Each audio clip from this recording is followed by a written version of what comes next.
stalker. In about 1986, I was about 5. My dad's job moved us from Brooklyn to a bit upstate, and we bought a house in Connecticut. Right. Connecticut. It was quite a change in lifestyle, from a crazy crowded neighborhood to 3 or 4 acres on a windy road in the woods. My mum especially loved it, the scenery and the quiet.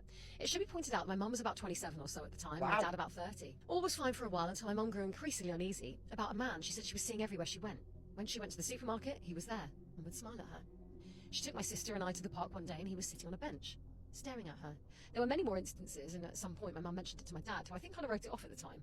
He'd never seen the guy and figured it was just a coincidence. The town wasn't terribly big. You're bound to run into people over and over. But my mum was adamant. And it began to get more frequent over the course of about a month or so. I can almost recall her always being on the edge when we went places.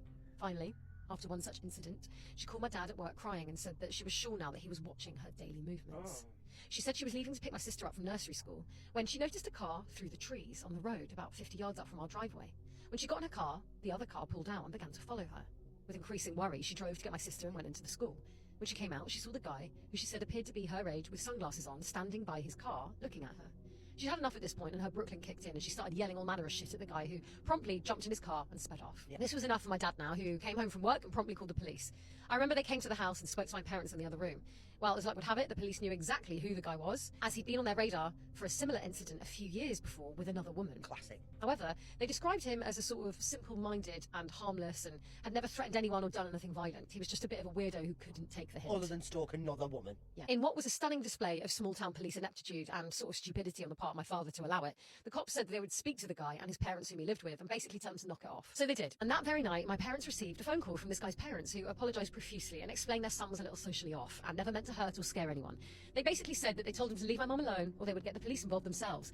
And in true, naive, small-town fashion, everyone just sort of shook hands and let it go. For a year, maybe more, there were no more sightings of him. No incidents. My dad knew where he lived now, and occasionally would pass by to see if his car was at his house. The stalky turns into the stalker. Yeah, Daddy's on it. Oh. I suppose it seemed that the gentle admonishment worked. However, that all changed one summer night in 1987. This part I remember well. It was about 9 p.m, and I was in bed, not yet asleep, and I could hear my parents watching TV in the living room. At some point, I heard my sister leave her room and walk down the hall towards the den. Suddenly, there was a commotion and air of panic. It appeared that my sister was having an asthma attack and was really struggling to breathe. This would be the first of many attacks that had her on an inhaler into adulthood. My dad was running one way, my mum another. I heard the shower come on in an attempt to see if the steam would open up her airways. I remember my mum starting to shout that it wasn't working and to call 911. At this point, I got up and stood in the hallway watching this unfold. I remember my dad yelling that he had called 911 and that they were on the way. My mum was still in the bathroom trying to get my sister to breathe steam. I'll never forget what happened next. Walked down the hallway towards the den and the staircase that led to the front door. It was a split-level ranch-type house built into the side of a hill. I think I was hoping to find my dad, who was probably in the kitchen where the phone was, as I was starting to panic a bit over the situation. However, he ran past me towards the bathroom where my mum and sister were. Suddenly, at the bottom of the steps, stood a young man, staring up at me. The front door opened wide behind him. I yelled to my parents that the police were here, and I heard footsteps come running down the hallway towards me. It had only been maybe 1 minute since my dad said he'd called 911. I can recall thinking, even at 6 years old or so, wow, they get hit fast. My mum came up behind me and proceeded to let out the most blood-curdling scream. It was the stalker standing there looking up at us. Oh. I hadn't recognised him, so I was now thoroughly confused as to what was going on. My dad was about 3 seconds behind that scream, and when he got there, my mum screamed, "It's him! It's the guy!" I'll never forget the look of utter confusion on my dad's face, as he had a daughter in the bathroom, starving for air, and his wife suddenly in hysterics over a man standing in his doorway. Like, which thing do you attend to first?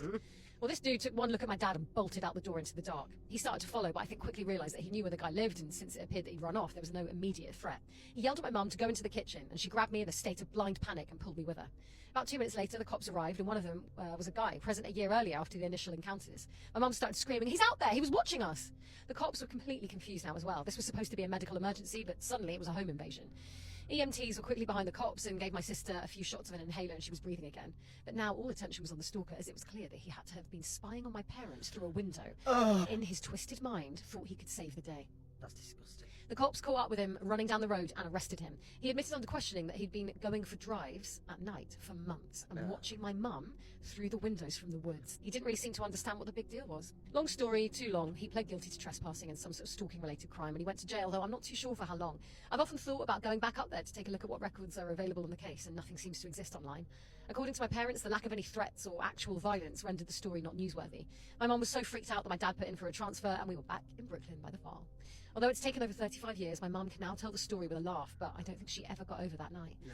We found out from old neighbours years later in the late 90s that the guy had been in a group home post-jail and died from a heart attack. Oh. And that's my story. Pretty scary and all true.